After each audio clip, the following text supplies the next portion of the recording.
안녕하세요. 금요사건 파일 디바제시카입니다. 2003년 8월 23일 저녁, 부산 영도구 대교동 2가에 위치한 초원장, 이 여관 303호에 묵던 한 손님에게 벽 너머로 어떤 소리가 들렸습니다. 건너방에서 남녀가 주고받는 대화인데 정확한 내용은 모르겠지만 어딘가 언성이 높아지는 게 심상치 않았죠. 그리고 몇 분 후 살려주세요! 하는 여성의 소리가 들렸습니다. 303호 손님은 이걸 어떻게 해야 되나 잠시 주춤했죠. 그런데 얼마 후에 누군가 방을 나가는 소리가 이어졌고 이건 분명 두 사람이 아닌 한 명의 발걸음이었습니다. 잠시 후 초원장 여관 앞에 경찰차들이 도착합니다. 살인사건 신고를 받고 온 것이었죠. 피해자는 306호에 묵고 있던 여성인데 몸 여러 군데 칼에 찔렸고 사망한 걸 여관 주인이 발견한 겁니다. 출동한 경찰이 306호 문을 열자 현장은 유혈이 낭자한 아주 잔혹한 모습이었습니다. 그래도 다행인 건 범인이 급하게 도주를 한 듯 안에는 여러 개의 단서가 포착되어 있었죠. 범행에 사용됐던 과도, 그리고 그가 입던 백사이즈의 속옷 하의와 티셔츠, 심지어 안경과 또 시계, 담배꽁초도 발견됩니다. 오늘 금사파는 그 어느 때보다도 자세하게 이 증거들을 기초로 범인을 추적할 예정입니다. 우선 피해자는 32살의 여성 E씨. 부검 결과 왼쪽 가슴에 있던 자창이 결정적인 사인이었습니다. 더 정확히 보면 범인이 칼로 찌른 다음에 그 안에서 다시 힘을 줘서 심장까지 깊이 찔린 상황이었죠. 명백한 타살입니다. 우선 경찰은 현장을 최초로 발견한 여관 주인을 조사했습니다. 사건 당일 그녀는 카운터에 앉아서 TV를 보고 있었어요. 그런데 피해자 여성 E씨가 혼자 들어와서는 잠깐 쉬다 가겠다며 방을 요청했죠. 주인은 306호 열쇠를 건네줬는데 그리고 30-40분 후에 한 남자가 찾아오더니 조금 전 혼자 들어간 여자가 어디에 묵냐고 물었습니다. 그래서 주인이 별 생각 없이 306호를 알려줬죠. 그런데 몇 시간 후 퇴실 시간이 지나도 아무런 응답이 없자 주인이 306호를 직접 들어갔다가 이 끔찍한 현장을 목격한 겁니다. 그렇다면 사망한 여성 E씨 그리고 뒤따라 들어간 남성, 이들은 무슨 사이였을까요? 둘이 여기서 미리 만나려고 약속이라도 한 걸까요? 경찰은 우선 E씨의 주변인을 조사합니다. 그리고 그녀에게 남자친구가 있다는 걸 알게 돼요. 하지만 이날 여관을 찾아온 사람은 남자친구가 아니었죠. 사건 현장에서 가장 마지막까지 있던 의문의 남자. 경찰은 그의 정체를 찾는 게 급선무였습니다. 그런데 피해자의 휴대전화를 살펴보던 중 새로운 흔적이 발견돼요. 최초 E씨가 방에 들어간 후에 누군가로부터 여러 번 걸려온 통화 내역입니다. 확인 결과 발신지는 성매매 알선업자. 어라, 이게 이제야 좀 상황이 파악이 되는데 그러니까 피해자 E씨가, 죽은 E씨가 성매매 여성이었던 겁니다. 사실 이 초원장이 있는 부산 영도구 대교동은 항구가 근처에 있어서 주변에 숙박업소가 다수 존재합니다. 그리고 여기에선 손님이 원하면 성매매를 알선해주는 불법 행위가 암암리에 이뤄지고 있었죠. 그렇다면요, 여관 주인은 이 사실을 몰랐던 걸까요? 아니었죠. 사실 그녀는 E씨가 성매매 여성인 것도 알고 있었고 또 남성이 손님인 것도 알고 있었습니다. 하지만 중간에서 자신이 불법 성매매를 알선한 게 밝혀져서 처벌을 받을까 두려웠고 경찰에 그날 상황을 거짓으로 증언한 겁니다. 알고 보니까 피해자 E씨가 쉬다 가겠다면서 제 발로 여기에 찾아온 게 아니었던 거예요. 여관 주인이 뒤늦게서야 진실을 털어놓게 되죠. 우선 30-40대 초반으로 보이는 남자가 먼저 여관을 찾아왔고 돈을 주면서 이 여관 주인에게 성매매 여성을 요청합니다. 그리고 주인이 알선업자에게 전화를 걸어서 여성을 콜하게 되죠. 10분 뒤 호출을 받은 피해자 E씨가 306호에 들어갔고 잠시 후 기다리고 있던 남자도 306호로 들어갑니다. 그런데요. 보통 성매매의 경우에는 도착을 한 후 20분 뒤 이 업자에게 다시 전화를 걸어서 상황을 알려주는 게 어떤 그들만의 룰이라고 합니다. 그런데 30분이 넘도록 이 씨가 아무런 연락이 없으니까 이 알선 업자가 피해자 이 씨에게 전화를 여러 번 걸게 된 거예요. 여전히 응답이 없습니다. 그래서 여관 주인한테 방을 가서 한번 확인해달라 부탁을 했고, 그래서 306호에 가보니까 처참한 살인 현장이 펼쳐져 있던 겁니다. 자, 그렇다면 여관 주인이 도망치는 그 용의자를 발견하지 못한 걸까요? 현장 조사 결과 여관 3층의 계단 난간에 혈흔이 남아 있었습니다. 근데 이건 피해자 이씨 거예요. 그러니까 방에서 나왔다고 보긴 힘드니까 범인이 도망하던 중에 이게 묻혀진 걸로 추정이 되죠. 303호에서 두 사람의 소리를 들었던 그의 증언까지 정해서 이 모든 상황을 좀 유추해보면 범인이 이 씨를 살해한 후 방에서 즉시 나옵니다. 근데 마침 여관 주인이 올라오는 소리에 잠깐 계단 쪽에 몸을 숨겼다가 주인이 방에 들어간 사이, 그 짧은 사이 건물을 빠져나간 것으로 보여요. 아주 긴박한 상황이었겠죠. 한편 이 용의자와 대화를 나눴던 주인의 증언에 따르면 그가 경상도 말투를 쓰고 있었고요. 키는 170 정도로 추정됩니다. 이렇게 목격자도 있고 현장에 남기고 간 흔적도 많았기 때문에 경찰은 그를 어렵지 않게 잡을 수 있으리라 생각했어요. 하지만 이 초동 수사에 있어서 여관 주인의 거짓말로 혼선이 생기면서 많은 시간을 지체했다는 약점이 남았죠. 게다가 담배 꽁초 있었잖아요.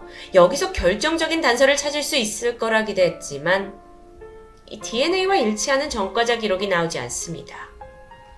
그러면 여기서 잠깐, 범인과 죽은 이 씨는 이날 처음 성매매로 만난 사이일까요? 그렇게 단순히 고객이었다면 이렇게까지 잔혹하게 죽일 이유가 있었을까요? 경찰은 혹여 면식범일 가능성을 염두하고 피해자 이 씨 주변인들을 조사했던 겁니다. 근데 그러면서 이 씨가 어떤 사람인지도 드러나게 되죠. 그녀는 중학교 2학년 때 아버지의 상습적인 폭력을 견디지 못하고 집을 떠났습니다. 그렇게 가출 청소년이 된 후에 화류계에 발을 들였는데 성인이 돼서 다시 집에 돌아왔지만 가족들은 그녀가 성매매 일을 한다는 것을 알았고 그리고 나선 거리를 두고 지냈다고 하는데요. 그러다 이 씨가 얼마 전에 엄마한테 자신이 스토킹을 당하고 있다고 말한 적이 있습니다. 혹시 그 사람이 용의자인가 싶었지만 경찰은 조사 끝에 결론적으로는 아니라고 판단합니다. 그러고 생각해보면 사실 이 범인의 입장에서 성매매를 요청했죠. 그런데 어떤 여성이 올지는 사실 아무도 모르는 겁니다. 그래서 대상을 정해놓고 벌인 범죄는 아니다라고 판단이 되죠. 그런데 사실 그날 용의자가 요청했던 특이한 사항이 있습니다. 여관 주인한테 기왕이면 좀 나이가 있는 여성을 불러달라고 했다는 겁니다. 물론 이것만으로 특정 인물이 누가 올 거를 예상할 순 없겠죠. 이렇다 보니 경찰은 범인이 애초에 살해를 목적으로 한 게 아니라 성관계 후에 살해를 우발적으로 저지른 게 아닌가라고 생각하게 되는데요. 자, 이젠 현장을 좀 살펴볼까요?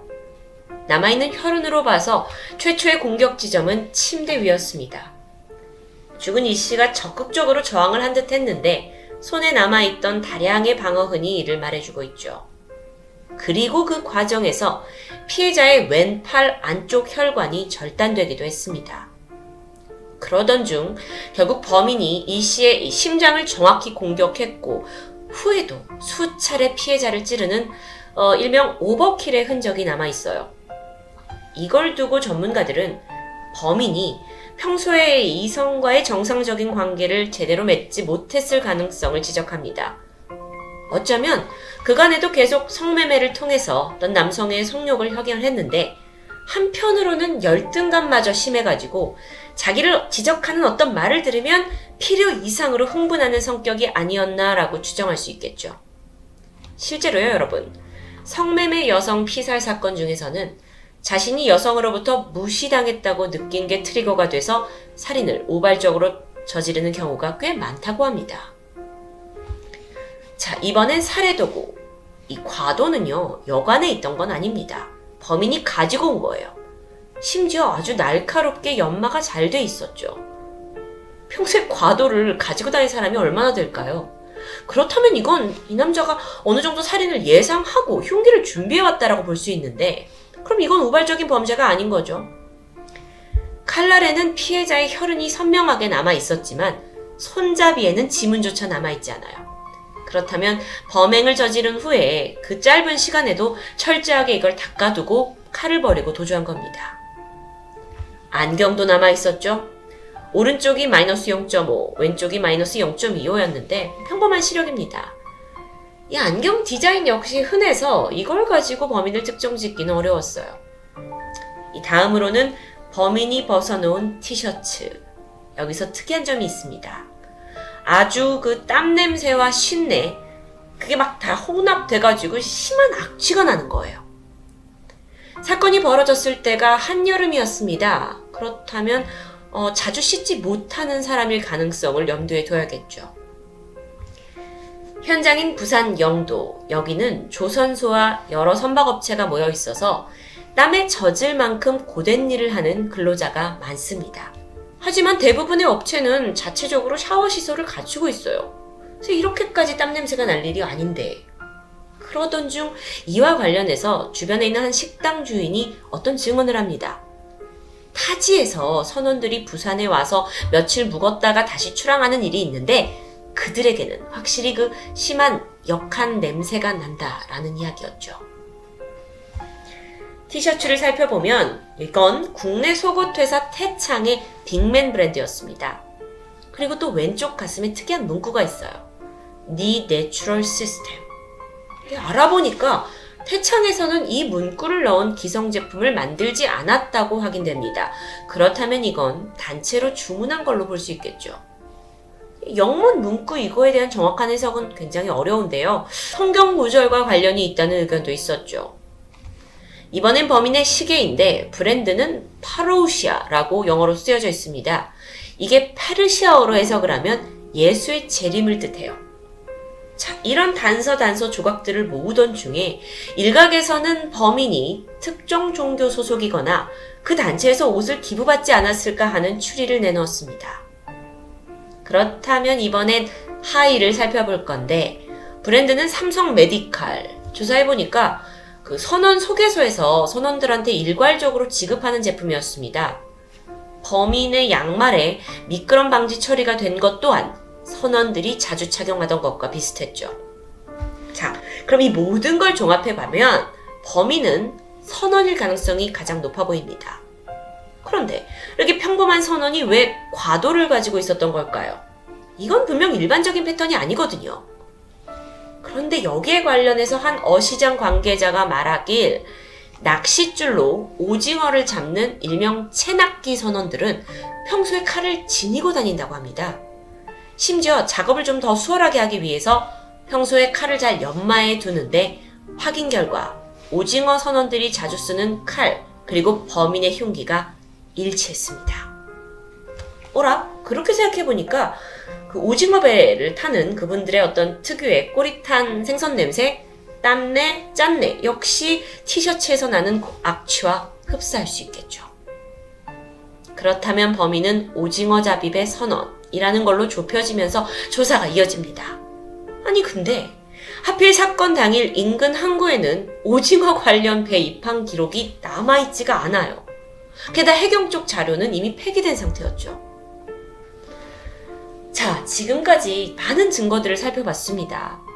다양의 증거품이 있어서 자세한 분석도 가능했죠. 그래서 경찰도 큰 희망을 품었을 겁니다. 하지만 안타깝게도 그 이후에 용의자를 특정짓지 못한 채 사건은 제자리 걸음이었고요. 그렇게 초원장 살인사건은 미궁에 빠지고 말았죠. 너무 답답하지만 이게 끝은 아닙니다. 사건 발생 15년이 지난 2018년에 방송에서 이 사건을 조명하게 됐는데 그리고 한 여성이 제보를 해와요. 먼저 그녀는 이 여관, 이게 혹시 그 대교동 2가 초원장인가요? 라고 방송에선 언급하지 않았던 구체적인 부분을 지목하게 됩니다. 맞다고 하니까 그녀가 뭐라고 하냐면 자신이 15년 전 부산 영도 쪽에 살았는데 그 인근을 지나던 중 한 남자가 아무렇지 않게 자신의 가슴을 확 움켜쥐다가 막 미친 듯이 웃더니 이내 가버리는 아주 해괴한 성추행을 당한 기억이 있다고 털어놨죠. 근데 이게 다가 아닙니다. 2달 뒤에 비슷한 지역을 걷고 있다가 자전거를 탄 남자가 대뜸 오더니 머리채를 잡고 골목으로 끌려가서 폭행을 한 사건이 있었어요. 그녀의 기억에서 절대 잊지 못할 사건들이죠. 그런데 그때 기억을 좀 회상해보면 이 두 사건 모두 동일한 인물이었고요. 문제의 남성이 30대 중반에서 40대 초반, 그리고 안경을 쓰고 있었다고 말합니다. 제보자가 맨 처음 성추행을 당한 건 2003년 7월 말, 그리고 한 달 뒤에 피해자 이 씨가 초원장에서 살해당합니다. 그리고 다시 한 달 뒤 제보자가 조선소 근처에서 폭행을 당해요. 이 모든 사건이 반경 1km 안에서 2달간 일어난 사건들입니다. 여기에 대해서 전문가들은 이건 모두 동일 범일 확률이 아주 높다고 짐작했습니다. 제보자가 당한 이 사건들을 좀 보면 범인은 분명 이성과의 상호작용에는 좀 문제가 있어 보여요. 그렇다면 초원장 사건 역시 우발적인 살인으로 볼 수 있겠죠. 게다가 생각해보면 범인이 맨 처음 길 가던 여성을 막 성추행했을 때 제보자는 20대였습니다. 20대 여성이 완강히 저항을 하면서 이 사건은 결국 미수에 그쳤죠. 여기에서 어쩌면 범인이 학습 효과를 얻은 겁니다. 그리고 그 다음 범죄 대상으로 좀 더 제압이 쉬운 나이가 있는 성매매 여성으로 초원장에서 이 씨를 선택했던 건 아닐까요? 이게 어딘가 좀 딱딱 들어맞고 있죠. 그런데 또 다른 목격담이 접수됩니다. 지난 2014년 술에 잔뜩 취한 남성이 부산에 있는 한 경찰서를 찾아왔어요. 그리고 묘한 고백을 하게 되죠. 그날 밤 당직을 서고 있던 경찰관에게 한 남자가 다가오더니 내가 10년 전에 여관에서 사람을 죽였다라고 고백을 합니다.